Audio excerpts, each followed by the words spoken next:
धस्य ज्ञानञ्जनं शलाकया चक्षुरुन्मिलितं येन तस्मै श्रीगुरवे नमः।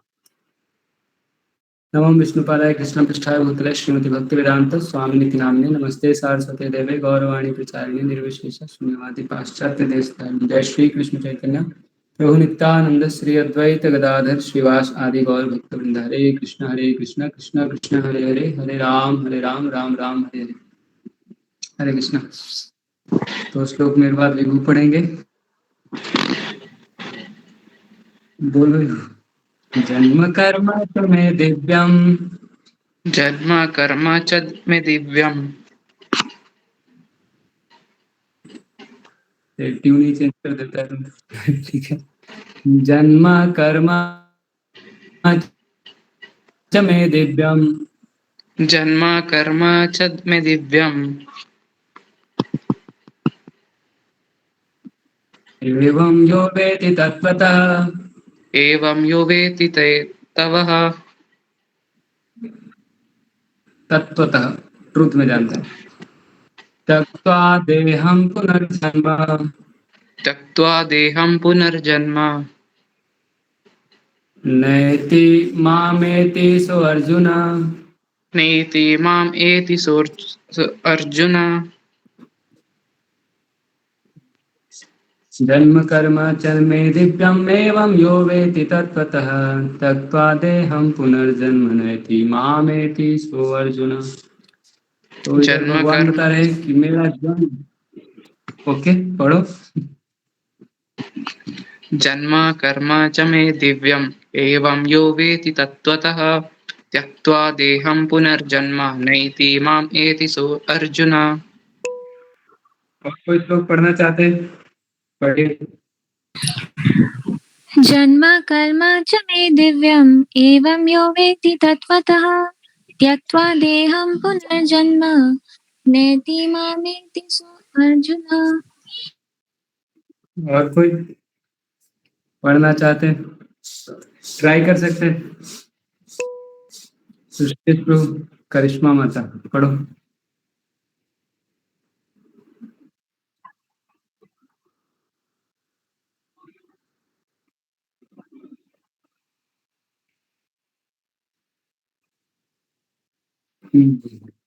और कोई ट्राई करेंगे? ऋषिकेश करुणा प्रधान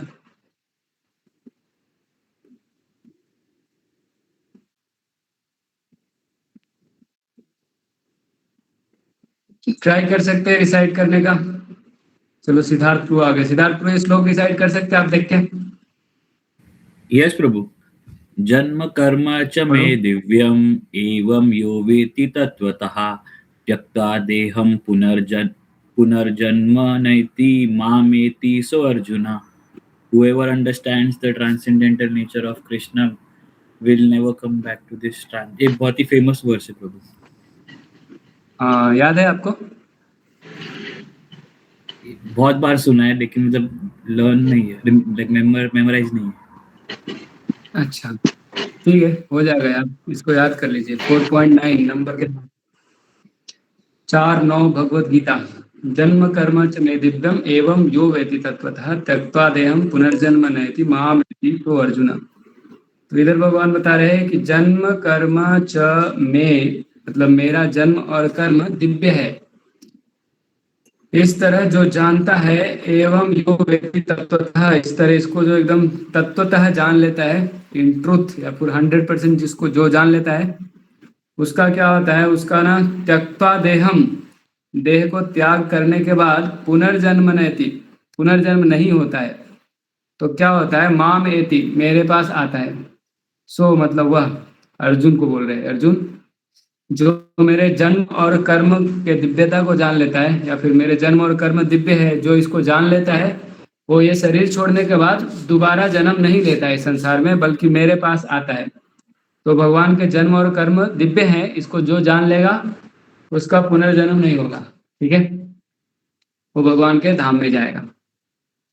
इस तरह भगवान आगे भी एक श्लोक में बताएंगे कि भगवान कर्म के बंधन में नहीं फंसते हैं। ऐसा जो जान लेगा वो कर्म के बंधन में नहीं फंसेगा।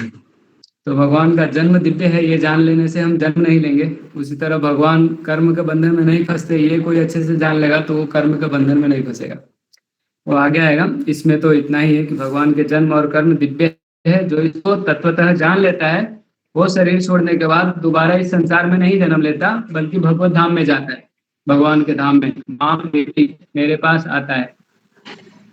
तो one who knows the transcendental nature of my appearance and activities, तो जो मेरे जन्म और कर्म के ट्रांसेंडेंटल नेचर को जानता है, upon living the body he does not take his birth again in this material world. शरीर छोड़ने के बाद दोबारा इस संसार में जन्म नहीं लेता है, बल्कि he attains my eternal abode. Arjun, वो मेरे दिव्य धाम को प्राप्त करता है। तो भगवान का जन्म और कर्म दिव्य है। जो इसको तत्वतः जानता है वो दोबारा जन्म नहीं लेता इस संसार में, वो भगवान के धाम में जाता है। The Lord descent from his transcendental abode is already explained in the 6th verse. हमने पहले पढ़ा था। चलो 6th वर्ष देखते हैं। ये 6, 8, 7, 6 अजोपि सन्नब्बे आत्मा भूतानाम ईश्वरोपि सम प्रकृतिम स्वामधिष्ठाय संभवामि आत्माय। भगवान अपने ही पोटेंसी से इस दुनिया में आते हैं, हालांकि भगवान अजन्मे हैं। ट्रांसलेशन पढ़ना था विभू दत्ता को। ठीक है, ट्रांसलेशन पढ़ दो विभू। One who knows the transcendental nature of my appearance and activities does not, upon leaving the body, take his birth again in this material world, but attains my eternal abode, O Arjuna. धन्यवाद।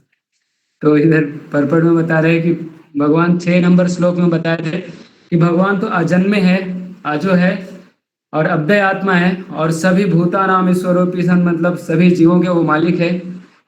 फिर भी ये दुनिया में भगवान आते हैं, ठीक है, लेकिन भगवान अपने एनर्जी से आते हैं, अपने कर्म के बंधन में हमारे जैसे नहीं आते। हम कर्म के बंधन में फंस के बार बार जन्म लेते रहते हैं, और हम भगवान के जन्म और कर्म के दिव्यता को समझ लेंगे तो हमको पुनर्जन्म नहीं लेना पड़ेगा, बल्कि हम भगवान के धाम में चले जाएंगे। मतलब भगवान का धाम है, वहाँ से भगवान आते हैं, तो हम भी उधर जा सकते हैं अगर भगवान के जन्म और कर्म को हम समझ लेंगे तो ये समझने का प्रयास भगवद गीता में पढ़ रहे हैं। तो ये नहीं है कि हम कभी भी अपने बल से समझ सकते हैं भगवान को, ये सीधा मुश्किल ही नहीं है, नामुमकिन है कि नहीं। तो one who can understand the truth of appearance of the personality of God is already liberated from material bondage, and therefore he turns to the kingdom of God immediately after quitting this present material body.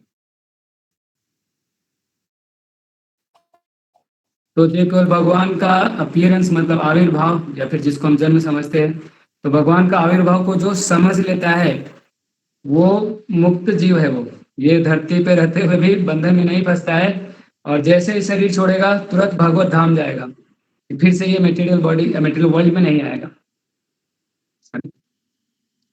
Such liberation of living entity from material bondage is not at all easy. ये मुक्ति इतना आसान नहीं है। The impersonalist and the yogis attain liberation only after much trouble and many births. तो जो योगी लोग हैं, ये लोग, और जो इम्पर्सनलिस्ट है, जो भगवान को निराकार लाइट एनर्जी है, अनंत अपार भगवान ऐसे जो समझते हैं, तो उनके लिए बहुत मुश्किल है लिबरेशन। बहुत दुख के बाद वो उनको लिबरेशन मिलता है। अभी मैं सीसी पढ़ रहा था चैतन्य चरितामृत में, नाम का महिमा, कि भगवान का नाम का उच्चारण नामाभास से भी कोई करेगा। नामाभास मतलब भगवान को बुलाने के लिए नहीं, बस खाली भगवान का नाम ऐसे ही जप कर लेगा। उधर चैतन्य महाप्रभु एक्चुअली पूछे कि अरे कलयुग में इतने यवन लोग बढ़ गए हैं।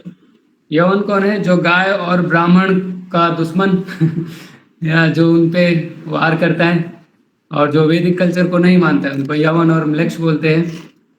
तो जो वैदिक कल्चर को नहीं मानता, ब्राह्मण को और गाय को प्रोटेक्ट नहीं करके उनको ही मर्डर करता है, उनके खिलाफ काम करता है, तो ऐसे यवन बोलते हैं। तो हरिदास ठाकुर से बोल रहे थे कलयुग में तो बहुत यवन हो गए, इनका उद्धार कैसे होगा, मुझे बहुत टेंशन हो रहा है। तो हरिदास ठाकुर बोलते हैं अरे वो तो यवन लोग तो अकस्टम्ड है हराम हराम बोलने के लिए, तो जब हराम बोलेंगे तो वो तो भगवान का नाम ले ही लेंगे, तो उससे उनका मुक्ति हो जाएगा। फिर उधर नृसिंह पुराण में था शायद, हाँ नृसिंह पुराण से एक श्लोक था, एक था म्लेच्छ, वो नेचर कॉल को नेचर में रिस्पॉन्ड कर रहा था, उधर जंगली सुअर आ गया। वो सुअर सोच रहा था कि उसका स्टूल खाएगा, तो सुअर को कंट्रोल नहीं हुआ, वो जाके उसको आदमी को मार दिया। वो आदमी तो मर गया, लेकिन वो मरते मरते हराम हराम बोल के मर गया। उतना से उसको मुक्ति मिल गया कि मरते से वो भगवान का नाम लिया है। उधर बताते हैं कि भक्त लोग प्रेम से बोलते हैं हा राम और ये मिलेच लोग भी वही बोल रहे हैं हा राम या हराम बोल रहे हैं, तो उनका भी वही गति हो रहा है। फिर बताया कि भगवान का नाम इतना इम्पोर्टेंट है, कोई बोलता है हलम रिक्तम, तो हलम का ह और रिक्तम का री मिलकर हरि हो जाता है, हरि बोलने का फल मिलता है। कोई बोलता है राज महिषी, तो राजा मतलब राजा है और महिषी मतलब रानी है, तो राज महिषी कोई बोलता है तो उसका मतलब राम बोलने का उसको फल मिल जाता है। रा और माँ अलग अलग है, राजा में राम है, रा है, और महिषी में म है, ऐसा। तो इतना पावरफुल है। तो ये सब कुछ होने के बाद एक बार गए थे हरिदास ठाकुर उधर, वो कौन है, रघुनाथ दास गोस्वामी के घर में गए थे। उनका चाचा और पिताजी थे गोवर्धन मजूमदार और भूल गया मैं। तो उनके घर में थे, उनके आचार्य थे, वो सब असेंबली में बुला के बिठा के वो बता रहे थे हरिदास ठाकुर हरि नाम का महिमा, कि भगवान का नाम का नामाभास जप करने से भी, मतलब अपराध हटा के, अपराध नहीं करना चाहिए, अपराध करके हम नाम जप करते हैं तो मटेरियल बेनिफिट होता है, मतलब अमीर बन जाओगे और जितना भी मटेरियल बेनिफिट्स मिलता है, भगवान का नाम जप करके कोई अपराध भी करता है तो अपराध इसलिए नहीं करना चाहिए कभी। तो भगवान का नाम इतना पोटेंट है कि फायदा तो होगा ही, लेकिन भगवान का नाम इसलिए नहीं लेते कि मुक्ति मिल जाए या फिर ये सब जो भी छोटा मोटा चीज समझते हैं हम, ये सब बहुत तुच्छ चीज है। भगवान का नाम उसके लिए नहीं लेते, वो सब अपने आप मिल जाता है। हरिदास ठाकुर बोल रहे हैं, सब साइड इफेक्ट है। भगवान का नाम तो कृष्ण प्रेम के लिए करते हैं, भगवान का जप करते ताकि हमको कृष्ण के चरणों में प्रेम हो हमको। तो उधर वो असेंबली में बता रहे थे कि भगवान का नामाभास जप करने से भी भगवान का नाम के मुक्ति मिल जाता है। तो उधर एक मायावादी बैठा था वो बोला रहे ऐसे कैसे बोल सकता है तुम, अगर ऐसा सच नहीं हुआ तो मैं तुम्हारा नाक काट दूंगा ऐसा बोल रहे। हरिदास ठाकुर भी बोले ठीक है, अगर ये सच नहीं हुआ तो मैं अपना नाक काट लूंगा, ऐसा बोल दिए। फिर सब भक्त लोग गुस्सा हो गए और वो मायावादी को मार मार के भगाए। मायावादी का दूसरा दिन लेप्रोसी हो गया, नाक उसका अपने आप कट के गिर गया। उसका बहुत सुंदर था और बहुत विद्वान भी था, ऊपर उसको कुष्ठ रोग हो गया, सब हाथ पैर सब पिघल गया, हाथ का उंगली सब। बहुत सुंदर था, बहुत हैंडसम था, उधर लिखते हैं बहुत हैंडसम था, बुद्धिमान भी था। तो उधर भी ये भगवत गीता का श्लोक बोलते हैं क्लेशो अधिक तरस्तेसाम अव्यक्तासक्त चेतसाम, जो अव्यक्त से आसक्त है ऐसे लोगों के लिए ये जो प्रोग्रेस है स्पिरिचुअल लाइफ में बहुत दुखतर होता है, बहुत दुख होता है। क्लेशो अधिक तरस्तेसाम, अधिक क्लेश होता है उनको। तो वही इधर बता रहे हैं कि द इम्पर्सनलिस्ट है, तो ये जो लिबरेशन है बोल रहे हैं कि मटेरियल बॉन्डेज से इजी नहीं है। और ये जो मायावादी लोग हैं और जो योगी लोग हैं, ये भी हजारों करोड़ों साल तक, क्या कई कई जन्मों तक करते रहते हैं योग ध्यान तपस्या, तब भी जाके जो मिलता है after much trouble and many many births, तो बहुत सारा प्रयास, बहुत सारा अथक प्रयास और बहुत बहुत जन्मों के बाद जो मुक्ति मिलता है उनको। इसलिए वो मायावादी को गुस्सा आ गया था कि मतलब कैसे बोल रहा है भगवान का नाम, मतलब शुद्ध नाम भी नहीं जप कर रहा है फिर भी मुक्ति मिल जाएगा तो उधर बताते हैं भगवान का नाम से तो कृष्ण प्रेम मिलता है, हम उसके लिए जप करते हैं। मुक्ति उक्ति तो ऐसी है, भक्त लोग तो लेते भी नहीं है, मुक्ति का क्या करेंगे, हमको कृष्ण में प्रेम चाहिए ऐसा। Even they in liberation they achieve, वो फिर बोल रहे हैं कि ऐसा जो ये इम्पर्सनलिस्ट है और योगी लोग हैं, ये लोग उस इतना बहुत बहुत जन्मों के बाद और बहुत सारे ट्रबल के बाद जो मुक्ति प्राप्त करते हैं, वो मुक्ति भी even then the liberation they achieve merging into impersonal Brahma Jyoti of the Lord is only partial, वो भी कंप्लीट मुक्ति नहीं है, वो पार्शियल मुक्ति है, वो बस ये संसार से मुक्त हुआ है। तो मुक्ति बोलते हैं कि मुक्ति हित्वा अन्यथा रूपम स्वरूपेण व्यवस्थिति, कि अन्यथा रूप को छोड़ के स्वरूप में व्यवस्थित होने को ही मुक्ति बोलते हैं। तो अन्यथा रूप हमारा क्या है, ये शरीर से जो हमारा पहचान है कि मैं लड़का, मैं लड़की, या मैं बिहार का, बंगाल का, उड़ीसा का, या फिर मैं इंडिया का, अमेरिका का, या फिर जो भी मैं इतना बड़ा हूँ, चौड़ा हूँ, लंबा हूँ, गोरा हूँ, काला हूँ, ये सब, या फिर जो भी स्टूडेंट है, जॉब में करता है, या ये सब जितना भी पहचान है, ये सब अन्यथा रूप है। ये सब को छोड़ के स्वरूप में व्यवस्थित होना, स्वरूप क्या है, जीवेरा स्वरूप है कृष्ण नित्यदास, तो इसमें व्यवस्थित हो जाने को ही मुक्ति बोलते हैं। तो एक तो मुक्त मतलब ये बंधन से मुक्त हो जाए, चलो संसार से तो निकल के ये लोग ब्रह्म ज्योति में जाके खो गए, तो इनका जो मुक्ति है उसको बोल रहे हैं कि वो पार्शियल मुक्ति है, वो कंप्लीट नहीं है। एंड उसके बाद भी there is risk of returning to the material world उसके बाद वो लोग बहुत बार वापस भी आ जाते हैं, क्योंकि उधर जाके बोर हो जाते हैं। आत्मा जो है एक्टिव रहता है, हमने सीखा था ना, पहले भगवान बता रहे थे कि कर्म के बिना एक क्षण भी नहीं रह सकते।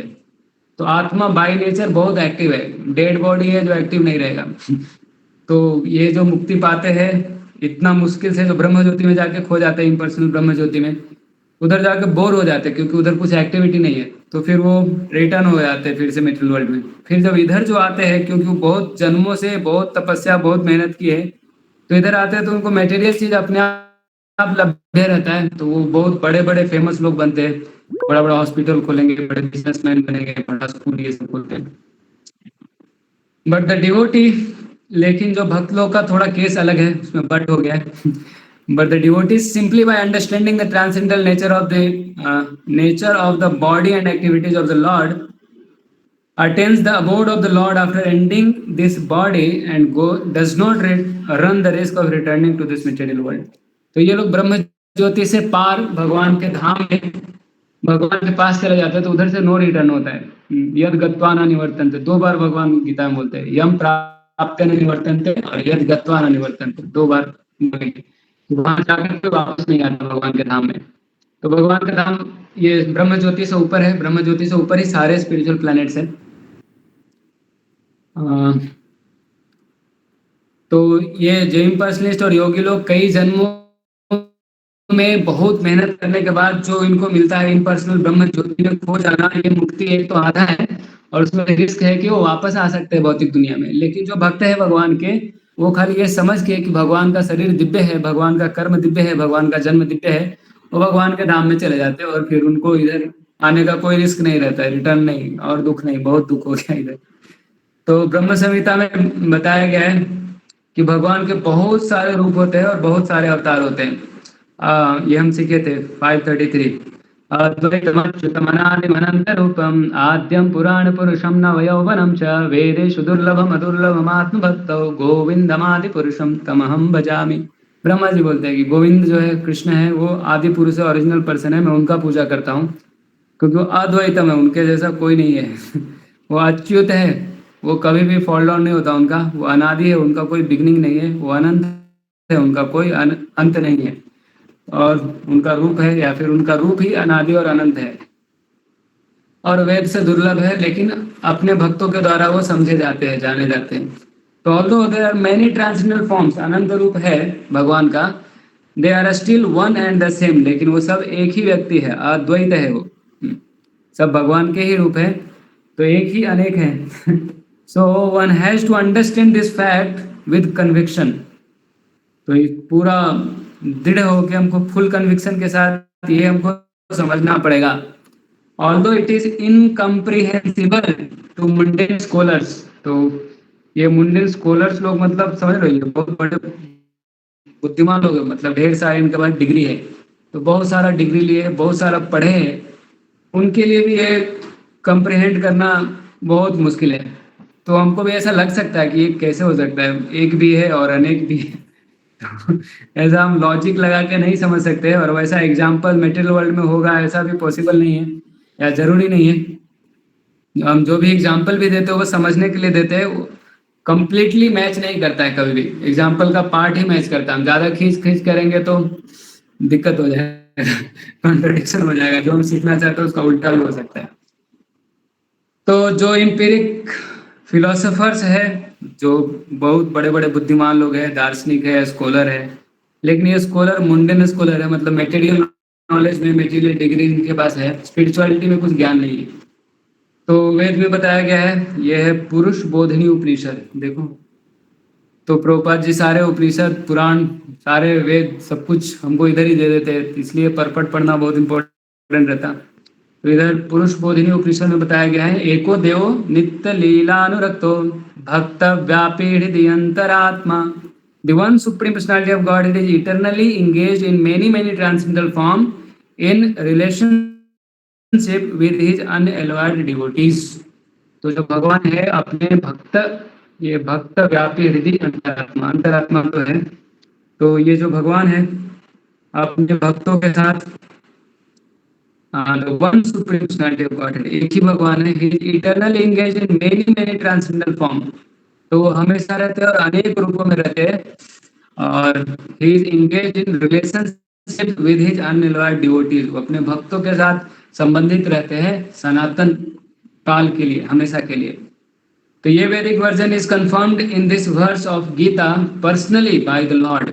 तो ये भगवान के अंदर बताया कि जो मेरे जन्म और कर्म को समझ लेता है वो इस शरीर छोड़ने के बाद फिर से इधर नहीं आता है, वो मेरे धाम में आता है, मेरे पास आ जाता है। So he who accepts this truth on the strength of authority of the Vedas and the Supreme Personality of Godhead। तो देखो भगवान तो इधर बोले और वेद में भी ये बताया गया है, उपनिषद वेद का पाठ होता है। तो he who accepts this truth on the strength of authority of the Vedas and the Supreme Personality of Godhead and who does not waste time in philosophical speculation attain the highest perfectional stage of liberation।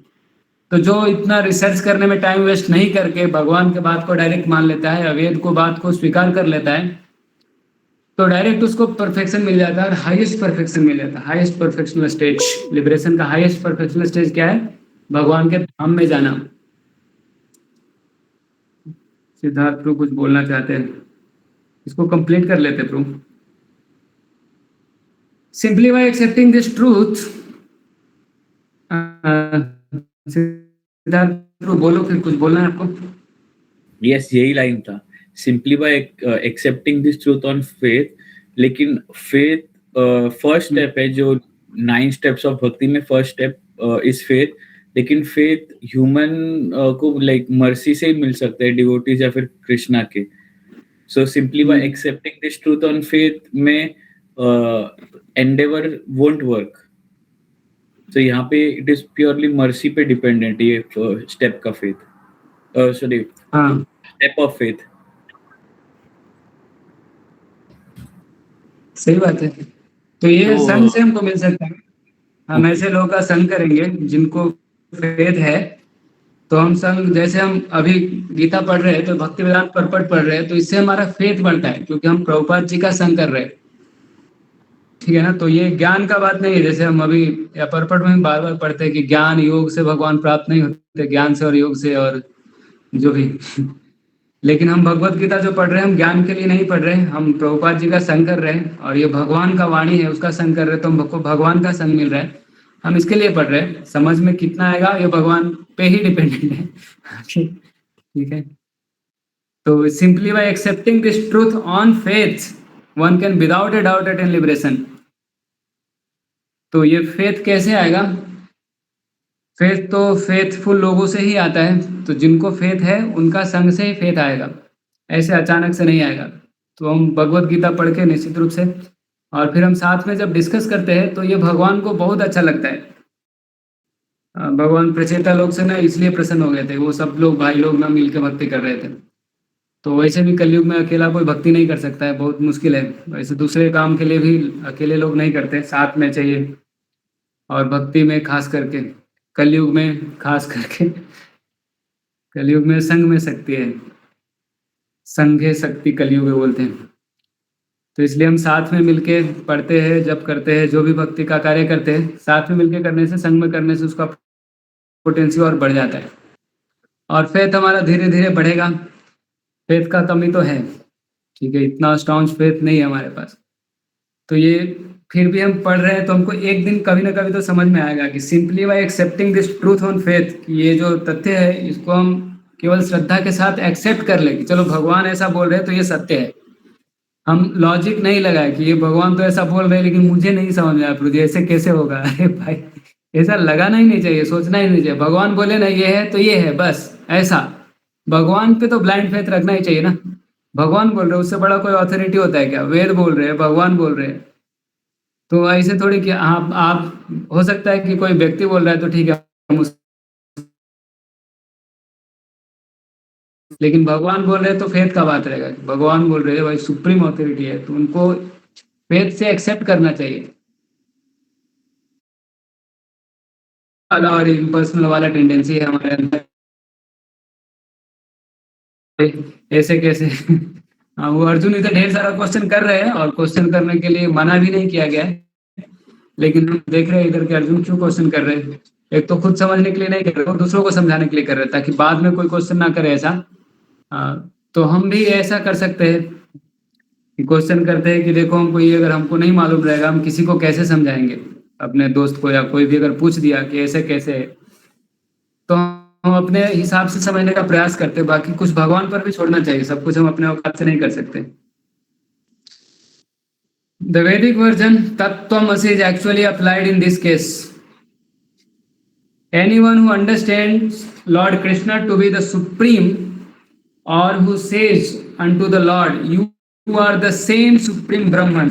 ये तत्वमसि भगवान को ही बोलने के लिए बोल रहे प्रभुपाद जी। तो भगवान को बोलो कि you are the same supreme Brahman, the personality of Godhead. तत्वमसि, तत् आप ही है। तत् क्या होता है? वदंति तत्तत्त्वविदस् तत्त्वं यज्ञानम अद्वयम ब्रह्मेति परमात्मेति भगवान इति शब्देते। तत् को तीन प्रकार से तत्वविद लोग बताते हैं, ब्रह्म, परमात्मा और भगवान। तो यहाँ पे भगवान के बारे में बताया गया तत्त्वमसि को। So this is certainly liberated instantly, and consequently his entrance into the transcendental association of Lord is guaranteed. तो जो भगवान को ऐसा बोलता है, भगवान you are the same supreme Brahman the personality of God है, कि आप तत् त्वम असि, तत् आप ही है, या सुप्रीम एब्सोल्यूट ट्रुथ आप ही है, ऐसा कोई बोलता है, ऐसा कोई जान लेता है, ऐसे समझ लेता है, तो he is certainly liberated instantly, and consequently his entrance into the transcendental association of Lord is guaranteed. तो भगवान का दिव्य संग को प्राप्त करेगा, भगवत धाम में जाएगा। In other words, such a faithful devotee of the Lord attains perfection, and this is confirmed by following Vedic assertion. तो ये पहले तो भगवान बोले ही, दूसरे उपनिषद से बताए, फिर और दूसरे शास्त्र से भी बता रहे हैं। तमेव विदित्वाति मृत्युमेति नान्यः पंथा विद्यते अयनाय। One can attain the perfect stage of liberation from birth and death simply by knowing the Lord, the supreme personality of Godhead, and there is no other way to achieve this perfection. तो perfect stage liberation का हमने देखा कि एक liberation का partial stage था जो मायावादी लोग को मिलता है, या फिर इम्पर्सनल ब्रह्म ज्योति में खो जाना, वो पार्शियल लिबरेशन था। तो परफेक्ट स्टेज क्या है लिबरेशन का? तो जन्म मृत्यु से तो छूट ही जाएंगे, लेकिन भगवान के धाम में भी जाना चाहिए। ऐसा नहीं कि जाके बीच में लटक गए और फिर रिस्क भी है कि वापस आ जाए ना कहीं। तो ये हम परफेक्ट स्टेज लिबरेशन का कैसे प्राप्त कर सकते हैं? Simply by knowing the Lord, भगवान को जानकर, एवं जो व्यक्ति जो इसको जानता है तत्वतः इन ट्रुथ, तो भगवान को जानकर, सुप्रीम पर्सनालिटी ऑफ गॉडहेड को जानकर, and there is no other way, और कोई उपाय नहीं है इस परफेक्शन को प्राप्त करने के लिए। तो कंप्लीट परफेक्शन को प्राप्त करने के लिए क्या उपाय है? भगवान को जानना, कृष्ण को जानना। ये बताया गया श्वेताश्वत्र उपनिषद में 3.8, ये तम एव विदित्वाति मृत्युमेति नान्यः पंथा, और कोई पंथ नहीं है, नान्य पंथा विद्यते अयनाय, इसके अलावा और कोई रास्ता मालूम नहीं है, ऐसा विदित नहीं है। That there is no alternative means that anyone who does not understand, तो बोल रहे कि दूसरा कोई रास्ता नहीं है, मतलब जो कृष्ण को समझता है वो भगवान के धाम जा सकता है, दूसरा कोई रास्ता नहीं है। तो इसका मतलब बता रहा है कि कोई भी जो कृष्ण को नहीं समझता है, anyone who does not understand Lord Krishna as the supreme personality of Godhead is surely in the mode of ignorance, and consequently he will not attain salvation simply, so to speak, by licking the outer surface of the bottle of honey, or by interpreting the Bhagavad Gita according to mundane scholarship. तो जो भगवान को नहीं समझता है, जो कृष्ण को भगवान नहीं समझता है, वो तमोगुण में है और वो मुक्ति प्राप्त नहीं कर सकता है। जैसे एक बोतल है हनी का, मतलब छोटा सा बोतल है शीशी, वो पूरा पैक है, सील है, और उसके अंदर है हनी, मधु, मध है, तो उसको बाहर से कोई चाट करके वो शहद को टेस्ट नहीं कर सकता है।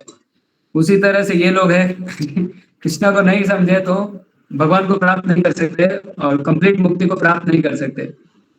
ठीक है, तो दो एग्जांपल दिए, मतलब एक ही एग्जांपल है वो हनी को बाहर से चाटना, जो कि पूरा सील्ड एकदम पैक है, एकदम एयर टाइट में पैक है, और बाहर से चाट के सोच रहे बोतल को कि उसी के टेस्ट को समझ रहे कि अच्छा हनी बहुत टेस्टी लग रहा है उतना ही उनको एक्सपीरियंस होगा। या फिर भगवत गीता को अपने हिसाब से इंटरप्रेट करते हैं कि हम बहुत संस्कृत पढ़ लिए तो हम मीनिंग निकालेंगे, इसका मतलब ये है, भगवान ये कहना चाहते हैं। तो ये मंडन स्कॉलरशिप लगा के हम भगवान को नहीं समझ सकते, और जब भगवान को नहीं समझेंगे तो भगवत धाम तो नहीं रह सकते। सच empiric philosophers may assume very important roles in the material world। होता है, लोग बहुत बड़े बड़े थीसिस लिखते हैं और फेमस हो जाते हैं, बहुत पढ़े लिखे होते हैं, PhD वगैरह करते हैं, but they are not necessarily eligible for liberation. लेकिन वो संसार को भी छोड़ के बाहर नहीं जा सकते। कृष्ण भक्ति तो बहुत दूर का बात है, ये भक्तों का संग से होता है। बहुत जगह बताया गया शास्त्रों में, महत सेवा से होता है, महत सेवा बिना को न कर्मे भक्ति नया, कृष्ण भक्ति दूरे रहो संसार ना क्षय। ऐसे बोलते हैं कि महत सेवा के बिना और कोई कुछ उपाय नहीं है इस मुक्ति का। महत सेवा के बिना और कुछ उपाय नहीं है। और कृष्ण भक्ति तो बहुत दूर का बात है, ये जन्म मृत्यु से ही छूट नहीं पाओगे। जन्म मृत्यु से छूट के, वो ब्रह्म ज्योति वाले भी जन्म मृत्यु से छूट के जाते हैं उधर। फिर उसके बाद बहुत सारे है, हरि का धाम है, फिर गोलोक है, गोलोक तो सबसे ऊपर है, बहुत सारे वैकुंठ प्लैनेट्स है। पहले ये देवी धाम है, फिर ऊपर महेश का धाम है, शिव जी का, फिर हरि का धाम है। Such puffed up mundane scholars have to wait for the causeless mercy of the devotees of the Lord. तो ये है महत कृपा बिना कुछ नहीं होने वाला है। ऐसा रघुगुण को भी बताते हैं चढ़ भरत, रघुगुण तपसा नयाति। रघुगुण ये तपस्या से नहीं आता है, ये पूजा वूजा करने से नहीं आता है, या कुछ जितना यज्ञ दान तपस्या कर लो, या फिर गर्मी में आग जला के खड़े हो जाओ धूप में, या फिर ठंडा में पानी के अंदर उसके तुम तपस्या करो। लेकिन जब तक भक्तों का चरण का धूलि से अभिषेक नहीं करोगे, भगवान का भक्ति प्राप्त होने वाला नहीं है। तो ये यहाँ पे बता रहे कि जो मुंडन स्कॉलर्स है, जो अपने आप को बहुत घमंड हो गए, बड़े बड़े थीसिस लिख के और बड़ा PhD MA और ये सब कर करके डिग्री ले लेके, तो ये सच पफ्ड अप मंडन स्कॉलर्स, उनको वेट करना पड़ेगा किसके लिए? फॉर द काउजलेस मर्सी, भगवान का नहीं, of the devotees of the Lord, भगवान के भक्तों का अहेतु की कृपा के लिए उनको इंतजार करना पड़ेगा। जब भगवान के भक्तों का कृपा होगा तो ही भगवान का भी कृपा होगा। यस्य प्रसादात भगवत प्रसादो। तो गुरु की कृपा से भगवान का कृपा मिलता है, या भक्तों की कृपा से ही भगवान का कृपा मिलता है। One should therefore cultivate Krishna consciousness. इसलिए हमको क्या करना चाहिए? कल्टिवेट करना चाहिए। कल्टिवेट मतलब समझते हो, खेती करते हैं ना, जैसे पूरा बचपन से उसको बीज डालते हैं, फिर उसको पानी देते हैं, उसको प्रोटेक्ट करते हैं, ऐसे ये भक्ति लता बीज है, इसको बहुत अच्छे से प्रोटेक्ट करना है। भक्ति ऐसे बर्बाद ना कर दे कोई आके, तो इसलिए इसको अच्छे से कल्टीवेट करना है कृष्ण कॉन्शियसनेस को, और इसको श्रद्धा के साथ करना है, विद फेथ एंड नॉलेज। अज्ञानता में नहीं करना है, नॉलेज के साथ और श्रद्धा के साथ करना है। और इस तरह से करेंगे तो हमको परफेक्शन मिलेगा। And in this way attain perfection, इस तरह से हम परफेक्शन को प्राप्त कर सकते हैं। तो आज ये कंप्लीट हुआ, कल हम ये पढ़ेंगे। कल हम पढ़ेंगे वीतराग भयत क्रोधा मन मया माम उपाश्रिता बहवो ज्ञान तपसा पूता मत भाव मागता। तो इधर बताए भगवान कि ऐसे मेरे धाम में आ सकते हो। तो इधर आगे बताते हैं कि ऐसे बहुत सारे लोग हैं जो ये रास्ता फॉलो करके मेरे धाम में आए हैं। जैसे हम पूछ सकते हैं कि ऐसा बोले भगवान, ऐसा पॉसिबल है क्या? मतलब ऐसा कुछ एग्जाम्पल है क्या, ऐसा कोई किया है क्या आज तक हिस्ट्री में? तो भगवान इधर यही बताएंगे, being freed from attachment, fear and anger, being fully absorbed in me and taking refuge in me, many person in the past. बहुत लोग भूतकाल में they have become purified by knowledge of me, मतलब मुझे जानकर वो शुद्ध बन गए हैं, और वो सब मेरा दिव्य प्रेम को प्राप्त किए हैं। तो ऐसे बहुत से लोग हैं। तो ऐसा नहीं कि कुछ नया रास्ता भगवान बता रहे हैं, ये रास्ता बहुत पहले से मालूम था। बहुत से लोगों ने इनको फॉलो करके, ये रास्ता को फॉलो करके सक्सेस हुए हैं। तो ये बहुत सक्सेस का श्योर रास्ता है, तो इसको हमको फॉलो करना चाहिए। तो इसके बारे में हम कल पढ़ेंगे। हरे कृष्ण कृष्ण कृष्ण हरे हरे, हरे राम राम राम हरे हरे। ग्रंथराज भगवद गीता की जय, जगत गुरु श्रील प्रभुपाद की जय। और किसी को कुछ बोलना है? नहीं तो मीटिंग एंड हो गया। जिनको जाना है जा सकते हैं। क्विज सब लोग दे दीजिए, क्विज दे देना चाहिए।